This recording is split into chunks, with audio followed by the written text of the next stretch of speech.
एक लड़का था चिंटू, जो डॉक्टर बनना चाहता था और नीट की तैयारी कर रहा था। लेकिन उसे यूनिट एंड मेजरमेंट वाला चैप्टर बहुत बोर लगता था। एक दिन उसके घर उसके पापा के दोस्त डॉक्टर ज्ञानी आए। चिंटू ने उनसे पूछा, अंकल, मुझे डॉक्टर बनना है तो मैं ये यूनिट एंड मेजरमेंट क्यों पढ़ूं?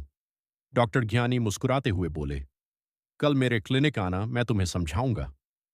इतना कहकर वो चिंटू के पापा से मिलकर चले गए। अगला दिन क्लिनिक में, दूसरे दिन चिंटू डॉक्टर ज्ञानी के क्लिनिक पहुंचा और वहां बैठ गया।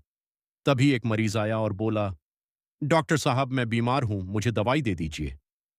डॉक्टर ज्ञानी ने चिंटू की तरफ देखते हुए पूछा, बताओ, कितनी दवाई दूं?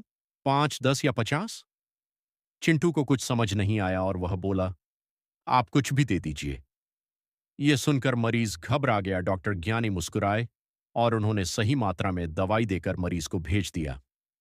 अब आई असली सीख। फिर डॉक्टर ज्ञानी ने चिंटू से कहा, मैं तुम्हें एक रिपोर्ट दिखा रहा हूं जिसमें लिखा है 300 से 400 मिलीग्राम प्रति डेसीलीटर।